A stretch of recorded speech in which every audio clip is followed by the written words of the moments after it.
मैं डॉक्टर रामस्वरूप बाना, वरिष्ठ वैज्ञानिक, सस्य विज्ञान संभाग, भारतीय कृषि अनुसंधान संस्थान, नई दिल्ली, आईपीएल किसान संवाद, आईपीएल फार्मर संवाद में आप सभी का हार्दिक स्वागत करता हूं। और आज हम जो चारा फसलें हैं, विशेषकर खरीफ के मौसम में लगाई जाने वाली चारा फसलें हैं, उनमें उन्नत सस्य तकनीकियों का प्रयोग करते हुए किस तरह से अधिक उत्पादन ले सकते हैं और हमारे पशुधन का दुग्ध उत्पादन और उनकी उत्पादन क्षमता और स्वास्थ्य बेहतर कर सकते हैं, उसके बारे में बात करेंगे। तो सर, सबसे पहले हम जानेंगे खरीफ में जो चारा की फसल है कौन कौन सी हैं, कौन कौन सी फसल को किसान ले सकते हैं जिनकी वजह से वो अपना लाभ प्राप्त कर सकते हैं। खरीफ के मौसम में विशेषकर अगर हम चारे की बात करें तो आजकल बहुत सारी मल्टीकट किस्में आ रही है, जिसमें से जो अनाज वर्ग वाले चारा किस्में हैं, चारा फसलें हैं, उनमें नाम आता है ज्वार, बाजरा, मक्का और मकचरी का। इसके अलावा कुछ दलहन वर्गीय घासें होती है, दलहन वर्गीय चारा फसलें होती है, जिसमें से प्रमुख है लोबिया और ग्वार की फसल। तो ये चारे के लिए बहुत अच्छी स्वास्थ्यवर्धक चारा देती है। और चूंकि अगर हम बात करें चारे के महत्व का, तो हमारे देश में प्रति पशु प्रति ब्यात दुग्ध उत्पादन देखें तो विकसित देशों की तुलना में काफी कम है, जो कि यूरोप में 6 से 7 हजार लीटर प्रति पशु प्रति ब्यात है, इजराइल में 10,000 लीटर प्रति पशु प्रति ब्यात है, ऐसा ही कंडीशंस अमेरिका में है, और भारत में 1,000 लीटर के आसपास ही है। तो इसका एक प्रमुख कारण है ब्रीड के अलावा कि हमारे जो गुणवत्तापूर्ण चारा है उसकी काफी कमी है। तात्कालीन योजना आयोग के एक अनुमान के अनुसार मोटा मोटा देश में 61% हरे चारे की और 20 से 22% सूखे चारे की कमी देखी गई थी। इसके अलावा ऐसी ही स्थिति कमोबेश जो सांद्र पदार्थ पशुओं को खिलाते हैं उसकी थी। तो कमजोर पोषण होने से हमारी पशुधन का स्वास्थ्य, उनकी उत्पादनशीलता और उनकी कार्य करने की क्षमता पर विपरीत प्रभाव न पड़े, इसके लिए जरूरी है कि उनको निरंतर हरा चारा खिलाएं। विशेषकर जो गर्मी के मौसम में और जो खरीफ की शुरुआती दिन है, वहां पे हरे चारे की उपलब्धता कम हो जाती है। तो अगर चारा फसलें, ये जो मैंने बताई उपरोक्त चारा फसलें आप लगाते हैं, तो निश्चित रूप से आप हमारे पशुधन का उत्पादनशीलता बढ़ा सकते हैं। तो जैसे कि डॉक्टर साहब हम बात करेंगे कि जो आपने खरीफ में हमें बताई है कि चारा फसल ले सकते हैं, तो उनका बुआई करने का सही समय कौन सा है और बुआई के कुछ तरीकों के बारे में जानेंगे। चारा फसलों की अगर हम बात करें तो जो खरीफ की चारा फसलें हैं उनकी बुआई जून में की जाती है, या बरसात आने पर जुलाई के प्रथम पखवाड़े में चारा फसलें ली जाती है। इसके अलावा और जो अन्य चारा फसलें वाली बात है, उनकी बात आती है, उनकी बुआई अक्टूबर में करते हैं। जो रबी की चारा फसलें होती है उनमें आता है रिचका, बरसीम, जई की। और उसके बाद क्योंकि गर्मियों के मौसम में विशेषकर हम देखते हैं कि पशुओं के लिए हरे चारे की विशेषकर उपलब्धता काफी कम हो जाती है, तो हरे चारे की गर्मियों में भी इन्हीं जो खरीफ के मौसम में लगाते हैं, जैसे कि ज्वार है, बाजरा है, मक्का, मकचरी, ग्वार, लोबिया, ये गर्मी के मौसम में भी ले सकते हैं। और अपने जो दुधारू पशु है उनको गर्मी के भीषण गर्मी में भी आप हरे चारे की उपलब्धता सुनिश्चित कर सकते हैं। और ये जो चारा फसलें हैं अधिकतर ऐसी है कि सूखा सहन करने में भी सक्षम है, तो इन चारा फसलों को आप ले सकते हैं। बुआई के लिए जो सबसे बढ़िया विधि है वो है कतारों में हमेशा बुआई करें, कभी भी चिटकवा विधि से बुआई नहीं करें। कतारों से कतारों की दूरी के लिए हर फसल की अलग है। जैसे कि अगर हम बाजरे की हम बात करें तो जो चरी वाला बाजरा है उसमें थोड़ा नजदीक कतारें होती है। सामान्य तौर पे 45 सेंटीमीटर पे बुआई करते हैं, या 50 सेंटीमीटर पे अनाज वाले जो दाने वाले बाजरे के लिए करते हैं। तो यहाँ सघन बुआई करते हैं तो 22.5 से 25 सेंटीमीटर कतार से कतार की दूरी रख के बुआई कर सकते हैं। इसी तरह से जो लोबिया या ग्वार है उसकी भी आप 20 सेंटीमीटर पे या 25 सेंटीमीटर पे बुआई करें। तो सघन बुआई करने से आपस में प्रतिस्पर्धा पौधों के ही होती है और उससे पौधों की लंबाई बढ़ती है। लंबाई बढ़ने से हमें जो चारा है वो शीघ्र मिलता है। तो ये एक बुआई का उनका तरीका हो सकता है। सभी सही समय है, जैसे ही मानसून आए तो चारा फसलों की बुआई कर दें। तो इसमें हम थोड़ा सा बात करेंगे कि कौन सी फसल में कौन कौन सी किस्में, जी थोड़ा सा उस चार बारे में बात करेंगे, जानेंगे। जी। चारा फसलों में मल्टीकट्स आ गई है आजकल। तो यदि हम सबसे पहले बात करें ज्वार के चारे की, तो ज्वार में PCH 106, PCH 109, पूसा चरी 615, जवाहर चरी 69, पंत चरी 5 आदि किस्में हैं जो बहुत इनकी बहु कटाई वाली होती है, बार बार कटाई कर सकते हैं। इसके अलावा बाजरे की अगर हम बात करें तो चारे के लिए AVKB 2 है, AVKB 19 है, राज बाजरा चरी 2 है, ये किस्में ले सकते हैं। मक्का में बहुत सारी किस्में हैं जो चारे के लिए उपयोग में ली जा सकती है, जैसे कि विजय है, प्रताप मक्का चरी 6 है, अफ्रीकन टाल एक बहुत पुरानी मक्का की किस्म है जो काफी अच्छा उत्पादन देती है और अभी भी किसान उसको काफी पसंद करते हैं। मकचरी है, उन्नत मकचरी जिसको बोलते हैं, वो एक किस्म है। लोबिया की अगर हम बात करें तो बुंदेल लोबिया 2 है, बुंदेल लोबिया 3 है, पूसा कोमल और पूसा सुकोमल हालांकि सब्जी के लिए है, परंतु सब्जी के लिए फलियां तोड़ने के पश्चात उसको भी पूसा कोमल और सुकोमल को भी चारे के लिए काम में ले सकते हैं और हरा चारा पशु इसका बहुत पसंद करते हैं। इसी तरह से अगर हम गुआर की बात करें तो दुर्गापुरा सफेद एक ऐसी पुरानी किस्म है जो काफी सालों से चली आ रही है और वो दाने के साथ साथ चारा और सब्जी के लिए भी उपयोग की जा सकती है। इसी तरह से पूसा नवबहार है, ये सब्जी वाले ग्वार की फसल है, सब्जी के लिए फलियां तोड़ के भी चारे के लिए उपयोग में लेते हैं और ये काफी फेमस है। बुंदेल ग्वार 3 है, बुंदेल ग्वार 2 है, तो ये किस्में हैं जो ग्वार के चारे के लिए उपयोग में ली जाती है और अच्छा उत्पादन देने में योगदान करती है।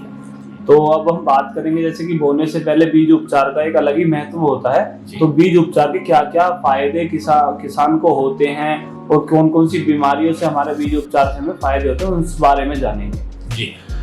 सबसे पहले तो ये मैं बताना चाहूंगा, क्योंकि चारे वाली फसलें लेते समय एक बार हम गलती कर देते हैं कि उन्नत किस्मों की तरफ कई बार नहीं जाते हैं किसान भाई। जो घर में बीज होता है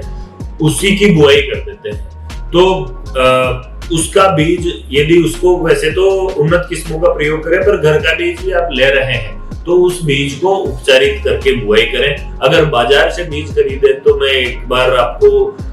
सावधानी बताना चाहूंगा कि जो राष्ट्रीय संस्थान है जैसे कि ICAR है या कृषि विज्ञान केंद्र है आपके, या राज्य के कृषि विश्वविद्यालय है, राष्ट्रीय बीज निगम है, या आपके राज्य के जो बीज निगम है, वहीं से बीज खरीदे। यानी कि ऐसा स्रोत हो जो विश्वसनीय हो, वहीं से खरीदें। यदि बाजार से भी बीज खरीद रहे हैं तो उसका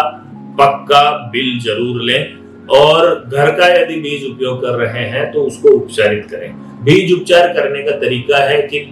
2 से 2.5 ग्राम बीज के लिए प्रति किलो कवकनाशी से बीज को उपचारित करें। कवकनाशी में जो बाविस्टीन है और थायरम है, इनका आप उपयोग कर सकते हैं। उसके बाद कवकनाशी से बीज उपचारित करने के बाद आपको कीटनाशकों से भी बीज को उपचारित करना चाहिए। वो इसलिए कि यदि बाद में कीटों का प्रकोप होता है आपकी फसल में तो ज्यादा मात्रा में कीटनाशी डालने पड़ेंगे। तो आपको बीज उपचार इसलिए करना चाहिए कि आपको बहुत कम मात्रा में रसायनों का उपयोग करने से एक तो हमारे पर्यावरण की भी आप रक्षा कर पाएंगे और लागत भी, उत्पादन लागत भी कम होगी, और शुरुआती अवस्था में ही अगर फसल रोगों से और कीटों से मुक्त होगी तो बाद में आपको किसी तरह के कीटनाशी और या कवकनाशी का या किसी भी तरह के जो जहरीले पदार्थ हैं उन दवाइयों का उपयोग नहीं करना पड़ेगा, जिससे कि आपकी खड़ी फसल में उपयोग करने के बाद पशुओं को खिलाते हैं तो पशुओं को नुकसान होने की संभावना ना हो। तो कीटनाशी और कवकनाशी से जरूर बीज उपचार करें। इसके अतिरिक्त आपको जो जीवाणु खाते हैं वो भी मैं बताना चाहूंगा कि जो आपकी राइजोबियम दलहन वर्गीय फसलों के लिए और एजोस्पिरिलम धान्य वर्ग के लिए आप नाइट्रोजन के लिए और फास्फोरस सोल्यूबलाइजिंग बैक्टीरिया है उसके बीजों को उपचारित कर देते हैं। तो वो आपको एक तो जो उर्वरकों की मात्रा है उसको भी कम कर देगी, और दूसरा जो आपकी फसलों में पहले की जो फास्फोरस पड़ी है उसको भी घुलनशील बना के और आपकी फसल को उपलब्ध कराएगी, जिससे कि पौधों की वृद्धि अच्छी होगी, जड़ तंत्र मजबूत होगा, पौधे अधिक गहराई से पोषक तत्वों का अवशोषण कर पाएंगे। और यदि पोषक तत्वों का अवशोषण अधिक गहराई से करती है चारा फसलों में, तो जो फसल के चारे की गुणवत्ता है वो अच्छी होगी। चारे की गुणवत्ता अच्छी होगी तो आपके पशुधन का स्वास्थ्य और उत्पादनशील जो क्षमता है, दुग्ध उत्पादन है, उसमें भी वृद्धि होगी। तो हम बात करें कि जो हमारी खरीफ की फसल है चारा वाली, तो इसमें हम सिंचाई प्रबंधन के बारे में बात करेंगे। सिंचाई प्रबंधन कैसे कर सकते हैं, कितने पानी की जरूरत होती है, उस बारे में थोड़ा जानेंगे। चारा फसलें, चूंकि ये जो ज्वार बाजरा मक्का है, मक्चरी है या ग्वार लोबिया है, इनको बहुत अधिक बारंबार पानी देने की आवश्यकता नहीं होती। और खरीफ के मौसम में तो वैसे भी बारिश यदि होती रहती है निरंतर अंतराल पे, तो आपको बार बार सिंचाई नहीं देनी है। परंतु यदि बारिश में ज्यादा अंतराल हो, 10 दिन या 2 सप्ताह से अधिक का अंतराल हो, और फसल को विशेषकर शुरुआती अवस्था में जो जल की कमी की समस्या से अगर जूझना पड़े, तो यदि सिंचाई के साधन उपलब्ध हो तो सिंचाई निश्चित रूप से कर देनी चाहिए। यदि आप असिंचित क्षेत्रों में चारे वाली फसलें खरीफ में लेते हैं, तो आप पूर्व फसलों के अवशेष है या जो घास फूस है, उसको यदि एक आवरण बना दे मिट्टी पे, तो जो वाष्पीकरण से मृदा नमी का नुकसान होता है उससे बचा जा सकता है। और जो फसल के जड़ तंत्र में नमी है वो निरंतर बनी रहती है, जिससे कि आपको न केवल सिंचाई की बचत होती है बल्कि। तो अब ये हम बात करेंगे कि अपनी जो चारा फसल है उसमें कुछ खरपतवार ऐसी आती होंगी जो कि हमारे चारे को कहीं ना कहीं नुकसान पहुंचाती होंगी और हमारे जो पशु हैं उनके स्वास्थ्य के लिए भी हानिकारक होती है। तो उनसे हम खरपतवारों का नियंत्रण किस प्रकार कर सकते हैं? जी, सामान्यतः देखने में आया है कि अमूमन चारा फसलों में किसान जो घास फूस उगता है, खरपतवार उगते हैं, उनको इग्नोर कर देते हैं, ध्यान नहीं देते। उनको लगता है कि हमें बायोमास खिलाना है, कुछ भी पौधे उगे हम वो ही खिला देंगे, तो उसमें खरपतवार नियंत्रण की तरफ कम ध्यान देते हैं। बाकी फसलों में खरपतवार नियंत्रण की तरफ ज्यादा ध्यान रहता है, परंतु ऐसा नहीं होना चाहिए, क्योंकि आप गुणवत्तापूर्ण चारा अपने पशुओं को सुनिश्चित करने के लिए आपने खेत रखा है और उतनी पैदावार आप नहीं ले पाते हैं खरपतवारों की वजह से, तो हमें नेट लॉस है, नुकसान है। तो इस नुकसान से बचने के लिए जरूरी है कि फसल कम से कम शुरुआती 4 से 6 सप्ताह तक तो खरपतवारों से मुक्त रहे। उसके लिए सबसे आसान तरीका है बिजाई करते ही जो धान्य वर्गीय फसलें हैं उनमें एट्राजिन, और जो दलहन वर्गीय चारा फसलें हैं उसमें पेंडिमिथालिन बुआई के बाद अंकुरण से पूर्व 750 ग्राम दवा 400 लीटर पानी में मिलाकर बुआई करने के बाद खेत में भली प्रकार से पूरे खेत में अच्छी तरह से छिड़काव कर दें, जिससे कि शुरुआत में एक बार खरपतवारों का अंकुरण नहीं होगा। और फसल का जैसे ही अंकुरण होगा और फसल शुरुआती अवस्था में खरपतवार मुक्त रहेगी, तो बाद में चूंकि ज्यादा मात्रा में बीज का उपयोग करते हैं, बीज दर जो चारा फसलें हैं उसमें अधिक रखते हैं, उस वजह से वो ग्राउंड को कवर कर लेती है और वो फसल अच्छा उत्पादन देती रहती है। चूंकि बात बीज दर की चल पड़ी है, तो मैं ये जरूर आपको पुनः बताना चाहूंगा कि जो अनाज के लिए जो दाने के लिए फसल लेते हैं उससे लगभग 2 से 2.5 गुना बीज चारे वाली फसलों में लेते हैं, या कई बार 3 गुना भी लेते हैं। अगर हम बाजरे की बात करें तो दाने के लिए जो बाजरा लेते हैं उसमें 4 किलोग्राम बीज प्रति हेक्टर लेते हैं, जबकि चारे के लिए अगर बाजरा लेना है तो 8 से 10 किलोग्राम और मोटे दानों वालों में 12 किलोग्राम प्रति हेक्टर तक बीज लेना चाहिए। इसी तरह अगर हम ज्वार की बात करें तो जो चारे वाला ज्वार है उसमें 20 से 25 किलोग्राम बीज प्रति हेक्टर की दर से ले सकते हैं। लोबिया और ग्वार की बात करें तो 35 से 40 किलोग्राम प्रति हेक्टेयर, और मक्का और मक्चरी में 40 से 50 किलोग्राम बीज प्रति हेक्टर की दर से अगर उपयोग करते हैं और कतारों में बुआई करते हैं, शुरुआती अवस्था में फसल को खरपतवारों से रहित रखते हैं, तो फसल को खरपतवारों से जूझने से, प्रतिस्पर्धा करने से बचा सकते हैं, क्योंकि खरपतवार फसल के हिस्से के जो पोषक तत्व ले लेती है, नमी का अवशोषण कर लेती है, स्थान के लिए भी संघर्ष करवा देती है। तो उनसे बचेंगे तो हमारी जो फसल है वो बेहतर होगी और शुरुआती अवस्था में एक बार बेहतर तरीके से जो ग्राउंड है उसको कवर कर लिया, तो उसके बाद में जो बाद की अवस्थाएं हैं उसमें चारे को जो घास फूस है उसको, खरपतवारों को फसल उगने नहीं देती है। तो बात अब हम करेंगे कि रोग और कीट कौन कौन से हमारी चारा फसलों में आते हैं और उनसे क्या क्या नुकसान हमारे पशुओं को होता है और कहीं ना कहीं हम उसे कैसे कंट्रोल करें। चारा फसलों में खरीफ के मौसम में कई बार रोगों का प्रकोप भी हमें देखने को मिलता है, विशेषकर कई बार शुरुआती अवस्था में ये कीट और रोगों का प्रकोप देखा गया है। तो क्योंकि पशुधन है हमारा, डायरेक्ट सीधा उनके स्वास्थ्य से जुड़ा होता है, बार बार जो रसायन है उनका उपयोग हम कम से कम करें, इस तरह की रणनीति बनाकर अगर हम चारा फसलों का उत्पादन करते हैं तो हमारे पशुओं के स्वास्थ्य के लिए अच्छा होता है। और मृदा का स्वास्थ्य तो महत्वपूर्ण है ही, तो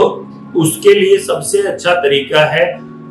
बार बार जिस खेत में एक तरह की फसल ले रहे हैं वो नहीं लेनी है, आपको एक वैज्ञानिक तरीके से फसल चक्र अपनाना है, जिसमें इस बार अगर धान्य वर्गीय फसल ली है तो अगले साल उसमें दलहन वर्गीय या कोई तिलहन वर्गीय फसल लेनी है, और फिर तीसरे साल आपको जो अभी जो फसल ली है वो लेनी है। तो इस तरह से एक क्रम में अदल बदल कर यदि फसलों की बुआई करते हैं तो ये जो कीट है, रोग है, इनका प्रकोप कम होता है। दूसरा, गर्मी के मौसम में जब खेत खाली पड़े रहते हैं तब गहरी जुताई करने से मिट्टी में जो छुपे हुए कीटों के जो कीटाणु और जो अंडे और लार्वा होते हैं और रोगों के जो रोगाणु होते हैं उनकी ज्यादा तापमान से उनको मारा जा सकता है, उनको नियंत्रित किया जा सकता है, और जो फसल है उसमें इनके प्रकोप से बचा जा सकता है। तीसरा तरीका है कम रोग और कीटों का प्रकोप हो उसका ध्यान रखने के लिए बीज उपचार, वही कीटनाशी और जो कवकनाशी है उनका उपयोग करते हैं तो कीटों और रोगों का प्रकोप होता ही नहीं है। परंतु फिर भी कुछ क्षेत्र हैं जहाँ पे विशेषकर जो बाजरा है या ज्वार है उनके लिए सफेद लट का प्रकोप होता है, तो उन क्षेत्रों में जरूर आपको रासायनिक तरीके से भी नियंत्रण करना पड़ सकता है। तो उसके लिए जो बुआई से पहले बोरेट 10% ग्रेन्यूल है वो 20 से 25 किलोग्राम प्रति हेक्टर आप बुआई से पहले खेत में डाल सकते हैं, ताकि जो कीट है उनका प्रकोप नहीं हो। यदि दीमक का प्रकोप जो परानी क्षेत्र है हमारे वहां पर कई बार देखने को आता है, और कुछ क्षेत्र हैं जहाँ पे दीमक काफी अधिक होती है, तो वहां पे क्लोरोपाइरीफॉस जो दवा है उसको सिंचाई, जो पहली सिंचाई है, क्योंकि पहली कटाई सामान्यतः जब फसल 50-55 दिन की हो जाती है तब करते हैं, तो पहली सिंचाई यानी कि जब फसल 25-30 दिन की हो जाए तब करते हैं, तो काफी 20-25 दिन रहते हैं कटाई से पहले, तो तब आप क्लोरोपाइरीफॉस दवा दे सकते हैं। तो इस तरह से थोड़ा सा रणनीति बना के चलेंगे तो चारा फसलों में कम से कम आपको कीटनाशियों की और कवकनाशकों की जरूरत पड़ेगी, और जो पशु स्वास्थ्य है उसको कोई नुकसान नहीं होगा और फसल भी कीट और रोग मुक्त रह सकती है। तो अभी हमने बात करी रोग और कीट नियंत्रण के बारे में। अभी जो है मतलब हम बात करेंगे चारा फसल की, हम 2 से 3 बार या 4 बार भी कटाई ले सकते हैं, तो बात करेंगे कटाई प्रबंधन के बारे में थोड़ा सा। जी, चारा फसलों में अधिक उत्पादन लेने के लिए कटाई प्रबंधन महत्वपूर्ण है। ज्यादा जल्दी अगर आप कटाई ले लेते हैं तो चारे का उत्पादन कम हो जाता है। चारा हालांकि बहुत ज्यादा सकुलेंट होता है परंतु मात्रा काफी कम हो जाती है, और देरी करते हैं चारे की जो उपज अधिक लेने के लिए, तो देरी करने से प्रोटीन और जो अन्य पोषक तत्व खनिज लवण है उनकी मात्रा में कमी होती जाती है, जो रेशियो है उसमें, और जो रेशा की मात्रा है, फाइबर है, वो बढ़ता जाता है, तो जो चारे की गुणवत्ता है वो अच्छी नहीं रह पाती। तो सही दुग्ध उत्पादन के लिए और जो काम करने वाले पशु हैं उनके लिए जो शारीरिक बल है उसको प्रदान करने के लिए पोषण युक्त चारा सही अवस्था पर ही हमें काटना होगा। उसके लिए सामान्यतः बुआई से 50-55 दिन की अवस्था या ज्यादा से ज्यादा 60 दिन की अवस्था पर पहली कटाई हो जानी चाहिए मल्टीकट किस्मों में। और कटाई करते समय ये ध्यान रखें कि 7 से 8 सेंटीमीटर ऊंचाई पे करें, क्योंकि अमूमन हम देखते हैं कि जमीन से बिल्कुल सटाकर कटाई कर लेते हैं ताकि उनको लगे कि उत्पादन ज्यादा बढ़े और इतना लंबा ठूंठ हम क्यों छोड़े, डंठल क्यों छोड़े, परंतु ऐसा नहीं है। जो शुरुआती अवस्था में ही यदि 7-8 सेंटीमीटर मिल जाती है तो दूसरी कटाई की उपज बढ़ जाती है, क्योंकि प्रकाश संश्लेषण अवरुद्ध नहीं होता, फसल की वृद्धि रुकती नहीं है, और जो कवक जनित रोग हैं उनका भी प्रकोप होने की संभावना कम होती है। बारिश से भी कई बार खेतों में पानी भर जाता है तो उससे भी फसल को नुकसान हो जाता है, तो उस नुकसान से बचा जा सकता है। इसलिए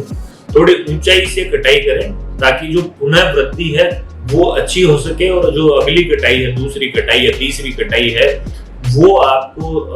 अच्छी मिल सके। पहली कटाई के लगभग 4 से 5 सप्ताह बाद दूसरी कटाई लें, और दूसरी कटाई के ही इतने ही अंतराल बाद, यानी कि लगभग 1 महीने के बाद तीसरी कटाई लें। और इस तरह से जो मल्टीकट किस्में हैं उनका सही कटाई प्रबंधन करेंगे तो उत्पादनशील जो क्षमता है उसकी, उसमें वृद्धि कर सकते हैं। उसके अलावा कटाई के बाद यदि अनाज वर्गीय फसलें हैं जैसे कि मक्चरी है, ज्वार है, बाजरा है, इनमें 15 से 20 किलोग्राम नाइट्रोजन प्रति हेक्टेयर की दर से हर कटाई के बाद दें। और अगर सिंचाई के साधन उपलब्ध हैं और बरसात नहीं हुई है तो हल्की एक सिंचाई भी कटाई के बाद कर देनी चाहिए, ताकि जो पुनर्वृद्धि है वो त्वरित हो शुरुआती अवस्था में, और आपकी जो दूसरी कटाई है उसकी उपज में भी वृद्धि हो सके। तो बात करते हैं फिर हम सभी किसान भाइयों से कि जो आज हमारे डॉक्टर साहब ने, डॉक्टर राम स्वरूप पाना जी ने हमें जानकारी दी है चारा की फसलों के बारे में, वो सबके लिए लाभदायक साबित हो। तो इसी बात पे फिर हम नमस्कार करते हैं, सभी किसान भाइयों को धन्यवाद करते हैं। नमस्कार।